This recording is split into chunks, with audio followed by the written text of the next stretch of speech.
Um, yeah, so stomach acid is this super misunderstood, and I feel like it's really been demonized, but it's actually our one of our best friends as far as protecting us. And because it's been so demonized by marketing of from big pharma companies that have PPIs to sell you, and just the fact that it's really intuitive for a human to say, for instance, with acid reflux or heartburn, think, oh, the pain I'm feeling, the associated story is too much, make the burning stop, too much acid.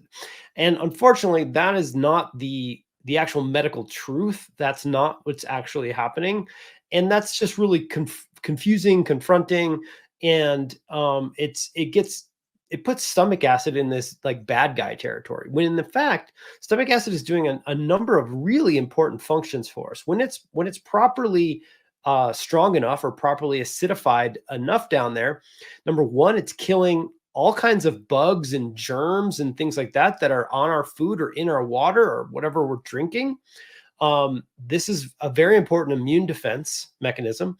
Number two, it is detoxifying LPS, lipopolysaccharides. These are the part of certain types of bacteria in our microbiome of our mouth. Like we do this all day long. We swallow all day long, and there's these LPS toxins. Well, the right amount of stomach acid actually neutralizes those toxins. Now, if it gets through our stomach into our small intestine, we have like one more layer of defense there, but it can get overrun pretty fast. And then we start to have an inflamed intestine. And so we don't want that. Um, number three, and one of the bigger ones, is it basically releases through the acidic process, basically acidifying all of your food. It's going to release things like protein, various different types of minerals, magnesium, calcium, zinc. It basically starts the process of opening up. Whether you want to go with like an onion analogy, where it's almost like it splits open the layers of the onion, so that you take a very dense ball and you begin to open it up into all these threads, and then these threads can be broken down into vitamin A or zinc or magnesium or a protein that becomes an amino acid peptide or a fat molecule or something like that. That's the layer of digestion that has to happen for us to actually get the nutrients from whatever food you choose to eat. And so the stomach plays a really crucial role in that liberating of nutrients. So I want to emphasize LPS for all of you people out there who are trying to lose weight, or you have unexplained weight gain and you're on a low carb diet and you're restricting. And I talked to someone today who is on eating $1,000 calories a day, and she's gaining weight. There is new studies that is pinpointing that LPS and endotoxins are a huge factor in weight gain, in this unexplained weight gain. And same with the omega-6 fatty acids and linoleic acid. But the LPS is huge when it comes to unexplained weight gain. So not only just for gut issues, but for those symptoms. And weight gain is a symptom of a bigger problem. With acid reflux, Steven, tell us what's going on and why people are mistaking it for. I mean, I also feel like as we age, is it just a natural progression to lose stomach acid? Both of those questions. Yeah. So yes, as we age, it's not just our eyes that get tired and less good at seeing. It's not just our ovaries or our testes that produce less. Our stomach ages as well. Our intestines, our pancreas age as well. And so through the aging process, we can start to lose the ability to make the proper amount of stomach acid. Now, as we age, we also collect damage, and we can develop nutrient deficiencies. So if you have nutrient deficiencies in like zinc or magnesium, things like this, or B vitamins, these are all part of the process of making stomach acid. And so, it doesn't have to be that way. Like you could still be, well into your 60s, 70s, 80s, making great stomach acid if you have all the proper conditions set. There's never been a study that's actually checked, is it just age, or is it nutrient deficiencies, or is it infections that cause the decline in stomach acid? Maybe someday we'll get there, but it's safe to assume past 35, every decade you go, it's going to get harder and harder to make the proper amount of stomach acid for a number of reasons. So yeah, aging in and of itself is a risk factor for developing low stomach acid. And so with acid reflux, people avoid tomatoes, avoid acidic foods. Are they doing the right thing? And is it a symptom of low stomach acid or high?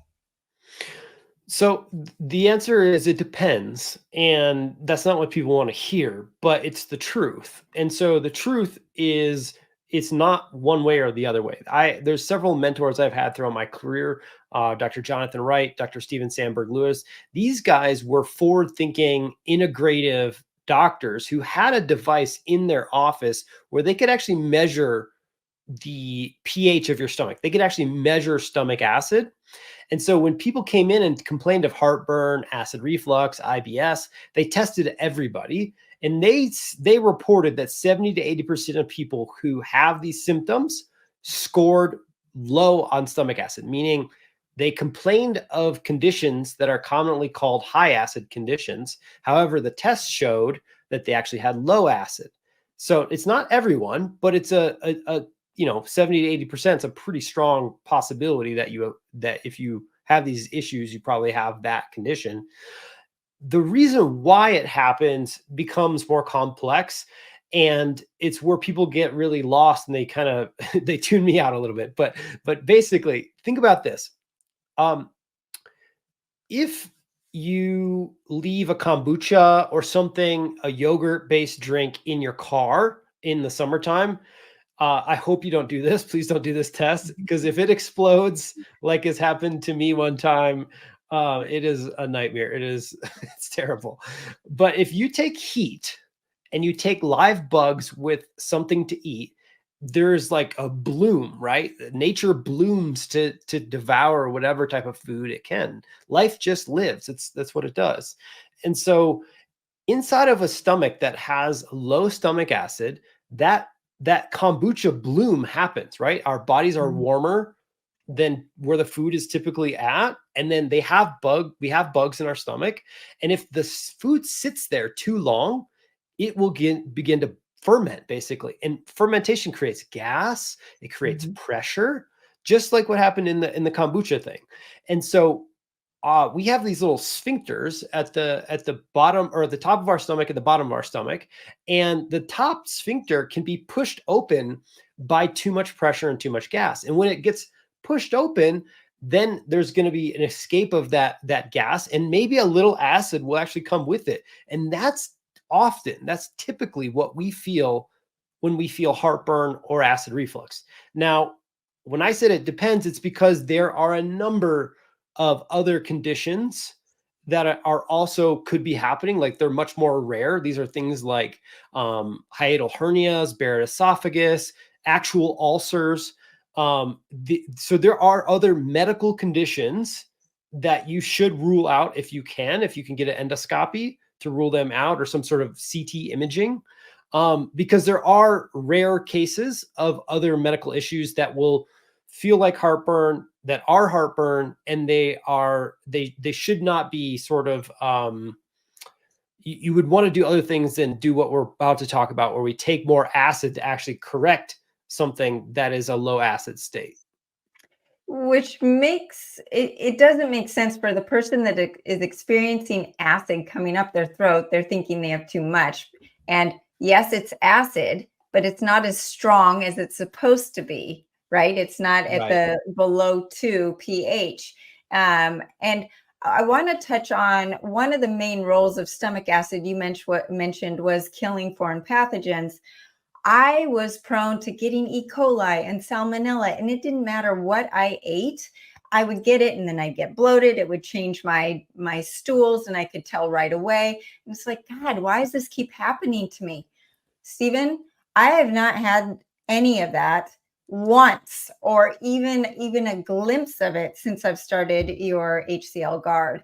And I've taken HCL also from other companies. It's not the same. So before we go any further, I want to talk about the HCL guard.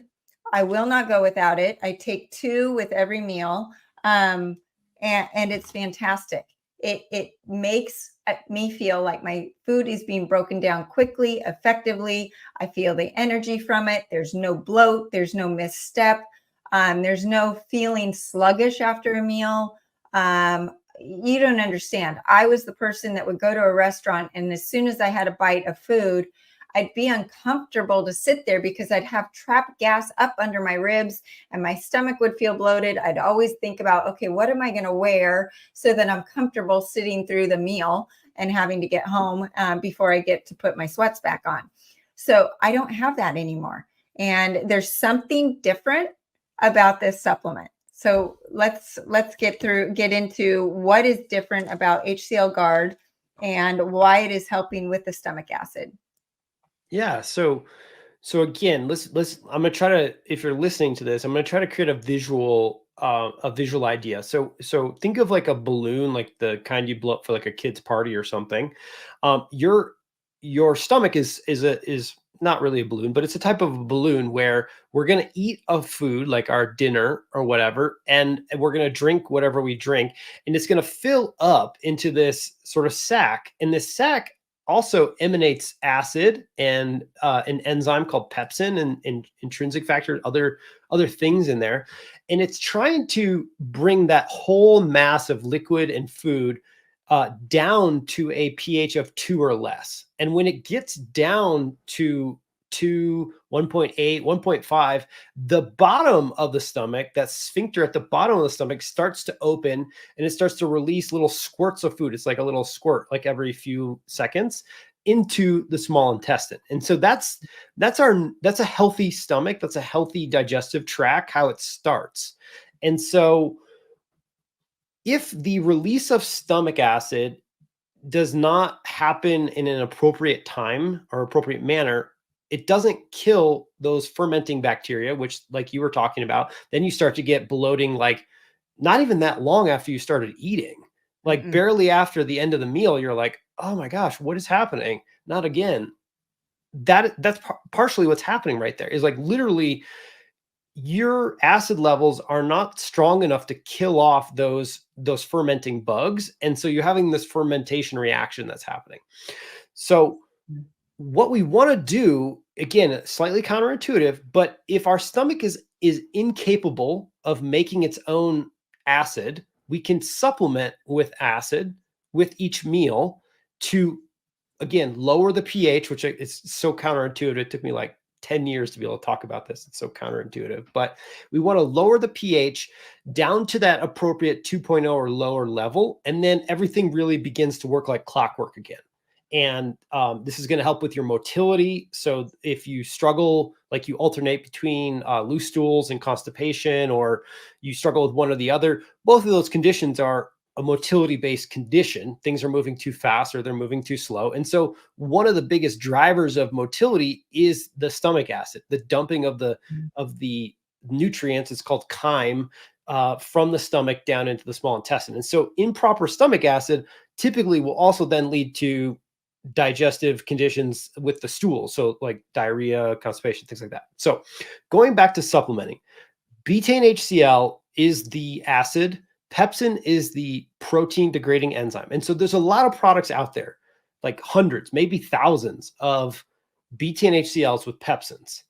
My experience, I've been using these on and off since 2009 was my first betaine HCl and pepsin, was that it made sense and it helped me right away. But I also ended up using these other products. Like sometimes I would use a motility product. And then as I got deeper into functional medicine, integrative medicine, reading papers, I was also confused about why there weren't other things in the pill like intrinsic factor. And so HCL Guard is different because we did add intrinsic factor in there. And then we also added some motility activators, organic ginger, and then DGL, deglycerinated licorice root, which is really, really helpful for healing mucosal membranes. And unfortunately, of those, people, the 70 to 80% that need stomach acid support, some portion of those folks have mucosal membrane damage. And so it can be hard for them to introduce more acid because the thing that protects their stomach from the acid is the mucus. And if the mucus is patchy or it's thin, this could feel like pain. This is actually what an ulcer is. An ulcer is when that mucus basically goes down to the nerves and the muscle layers. The mucus is gone. And so DGL helps repair that in case it is going on, which it is often kind of found together with these states. So that was my idea around HCl guards. I thought, why can't we up the idea here with what we're trying to do? Take two products, put them together at the same time.